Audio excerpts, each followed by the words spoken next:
piling mo ako'y mananahan,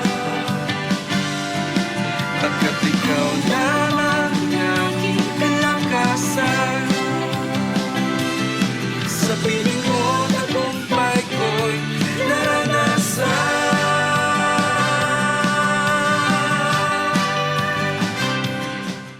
Nagpalang Pasko po sa ating mga taga-subaybay mula Luzon, Visayas at Mindanao at sa lahat po ng dako ng ating daigdig na naaabot ng programang ito. Ito ang bagong araw na ginawa ng Diyos, ang programang araw-araw na pagpapala. Ito ay hatid sa inyo ng Jesus Christ Saves Global Outreach. Tayo po ay manalangin. Aming Ama sa Langit, marami pong salamat na ikaw ay punong-puno ng biyaya at habag sa amin. Salamat po na mayroong kapaskuhan na nagbigay po sa amin ng kagalakan at pag-asa na kami ay mayroong magandang kinabukasan sa magitan ng regalong binigay ni Kristo sa amin ng buhay na walang hanggan. Salamat din po, Panginoon, na ang araw na ito ay punuin mo ng kagalakan sa bawat isa, sa mga nalulupaypay, nanghihina at nawawala ng pag-asa. Salamat, Panginoon, na ikaw ang dahilan ng kapaskuhan. Ibinigay mo ang iyong buhay upang kami ay magkaroon ng tunay na buhay kay Kristo Jesus. Maraming pong salamat sa iyong paggabay sa pangalan ni Jesus. Amen. Amen. So muli ay ang aming pong pagbati sa inyo na isang masaya at maligayang kapaskuhan sa ating lahat. Since ngayon ay marami pong nagse-celebrate ng pagdiriwang na ito, no? Lalo na po sa atin pong bayan, no? Tayo po ay lubos na nagse-celebrate ng kapaskuhan. At sabi nga natin, maaga pa lang nagse-celebrate na tayo, no? September pa lang tayo po ay nag-uumpisa na magdiwang. Pero sa araw pong ito ay tingnan po natin yung tunay na dahilan ng kapaskuhan at lalo na tayo po ay recipient ng kabutihan ng Panginoon at tayo ay nagdiriwang hindi dahil masarap sa pakiramdam, kundi dahil meron po tayong pag-asa na tayo po ay merong tinatawag na blessed hope.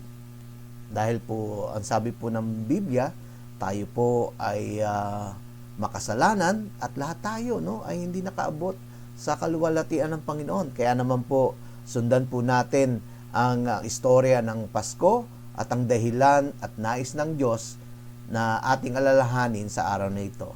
Sa 1:1 makikita po natin yan sa 1:1 talata 1 hanggang 4. Ang sabi diyan, nang pasimula ay naroon na ang salita at ang salita ay kasama ng Diyos, at ang salita ay Diyos. Sa pasimula ay kasama na siya ng Diyos, nilikha ng lahat ng bagay sa pamamagitan niya, at walang anumang nilikha ng hindi sa pamamagitan niya. Ang nilikha sa kanya ay may buhay, at ang buhay ay siyang ilaw ng sangkatauhan. Okay. Sabi nga natin, sa verse 14, ang salita ay naging tao at nanirahan sa piling natin, no? At nakita natin na ang Panginoong Hesus, siya po ang salita ng Diyos. So, sabi po ni Apostol Juan na siya ay nagkatawang tao, yung salita po, no? Ay nagkatawang tao. At sabi dito, lahat ng bagay sa pamamagitan niya ay walang anumang nalika ng hindi sa pamamagitan niya. So, ibig sabihin pala nun, lahat ng nakikita natin, lahat ng nilikha dito sa mundong ito, ay galing sa Panginoon, dahil ang dahilan po nun, dahil po sa ating Panginoon sa Kristo. Wala pong ibang malilikha kung ang dahilan ay ibang bagay, kundi ang ating Panginoong Jesucristo. Sabi dito, na dahil sa kagandahang loob ng ating Panginoon, nagkaroon po tayo ng pag-asa bilang makasalanan, tayo ay pwede nang makipag-ugnayan sa ating Diyos sa magitan ng Panginoong Hesukristo. Yan. At itong sabi po, no, sa pasimula, no, sinabi ni Apostol Juan na si Jesucristo na anak ng Diyos ang siyang buhay na salita ng Diyos. Siya ang Diyos na nagkatawang tao at siya ang eksaktong imahe ng makapangyarihang Diyos. Siya po yung expression ng ating pong invincible God. Yan. Ang sabi po sa taga-Kolosas 1:15 hanggang 16, sabi ganon, si Kristo ang larawan ng Diyos na di nakikita. Siya ang panganay na anak at pangunahin sa lahat ng mga nilikha. Sapagkat sa magitan niya ay nilikha ang lahat ng nasa langit at nasa lupa. Nakikita man o hindi, pati ang mga spiritual na kapangyarihan, paghahari, pamamahala at pamumuno, ang lahat ay nilikha ng Diyos sa magitan niya at para sa Kanya. So, ang dahilan ng paglikha ng Diyos ay para daw sa ating Panginoong Jesucristo. Ang lahat ay nalikha ng Diyos sa magitan niya.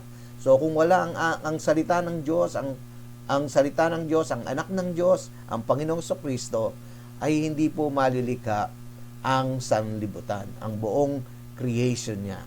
Ang salita, sabi po sa 1:14, ang salita ay naging tao at nanirahan sa piling namin. Nakita namin ang kaluwalhatiang tunay na kanya bilang kaisa-isang anak ng Ama. Siya ay puspos ng kagandahang loob at ng katotohanan. Ito ang dahilan ng Pasko. Sabi, ang Diyos, na salita ng Diyos, ay naging tao. Dahil sa sobrang pagmamahal niya sa atin, no, ay nilisan niya yung kanyang kaharian, yung kanyang langit o yung langit, no, upang gumawa ng paraan para sa atin na makapasok tayo, no, sa kanyang pamilya o sa piling ng ating Panginoon sa magitan ng pagbibigay niya ng sakripisyo para sa atin, at tayo ay magkaroon ng buhay na walang hanggan. Amen? So, ang sabi po nga ng Mateo 1:23, tingnan ninyo, maglilihi ang isang birhen at magsisilang ng isang sanggol na lalaki at tatawagin tong Emmanuel. Ang kahulugan nito ay kasama natin ang Diyos. Yan. So, pinapaalala sa atin po ng salita ng Panginoon na since na tayo ay nilikha ng Diyos ayon sa kanyang wangis, pero dahil nadungisan ang ating katauhan dahil sa kasalanan ng ating pong mga ninuno, si Eva at Adan, tayo po ay naihiwalay sa Panginoon. At tayo rin po, lahat po ng taong isinisilang, ay meron pong tinatawag na namanang kasalanan.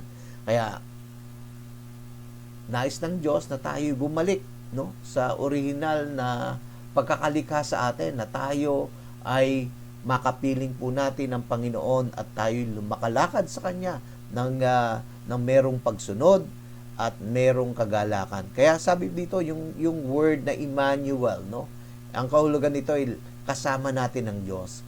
Kaya ang nais ng Diyos sa atin, no, ang purpose niya ay laging niya tayong makapiling. Ang anak ng Diyos ay pinadala sa atin upang ipahayag ang nais at puso ng Ama, no? Yung kanyang salita, ang anak ng Diyos, no, ay pinadala sa atin, no, para saan? Para sa mundong ito at tayo po ay iligtas. Kaya napakabuti po ng Panginoon na meron pong kaparaanan ng Diyos upang tayo po ay maligtas sa magitan ng Panginoong Jesucristo. Ano po ang ginawa ng ating Panginoong Jesucristo? Hindi po siya nanatiling baby o nagiging sanggol, no? Habang siya'y lumalaki, puspos ng karunungan at karunungan ng Panginoon, no? At ang sabi niya nga ay naparito siya upang gawin ang kalooban ng kanyang Ama. Ano po ba yung kalooban ng kanyang Ama? Na tayo bilang makasalanan ay mapatawad sa ating mga kasalanan sa magitan ng kanyang pagsakripisyo ng kanyang buhay. Siya ay mamatay sa krus at tayo'y tubusin niya sa lahat ng ating pong mga kasalanan. Sa ating pagdiriwang, tandaan natin na si Jesus, ang walang hanggang salita, ating hari at tagapagligtas, ay napunta dito sa mundong ito para sa lahat ng tao. Makikilala natin ang tunay na Diyos sa makilala natin ang isang tunay na Diyos sa isang malalim na kaparaanan at maranasan natin yung banal na presensya ng ating Panginoon. At tayo ay merong kasiguruhan ng kaligtasan. Napakabuti po ng Panginoon dahil although ang kaligtasan ay libre at walang bayad, no?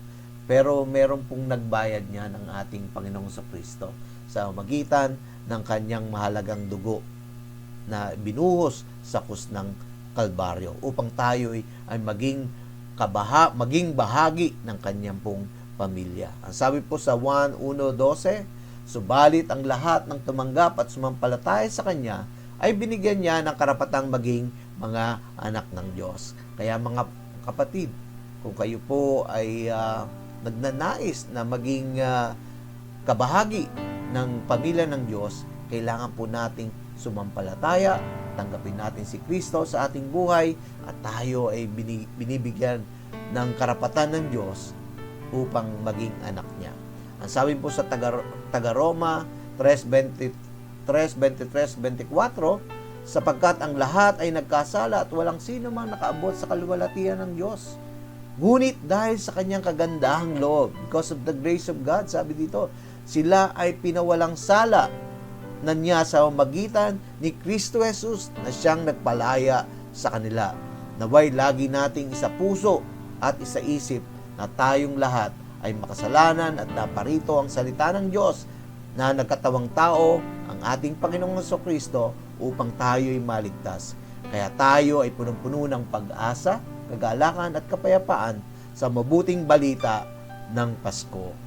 Nawa ay ang araw na ito ay punuin po tayo ng tunay na pag-asa, kagalakan at kapayapaan sa ating Panginoon. Muli, mula sa aking pamilya, mapagpalang Kapaskuhan sa bawat isa. Hangad namin at panalangin namin na sama-sama nating ipahayag ang tunay na diwa ng Pasko, ang ipahayag na si Jesucristo, ang Hari at Tagapagligtas sa lahat ng tao. God bless us all. Thank you at let's enjoy this celebration. God bless you all.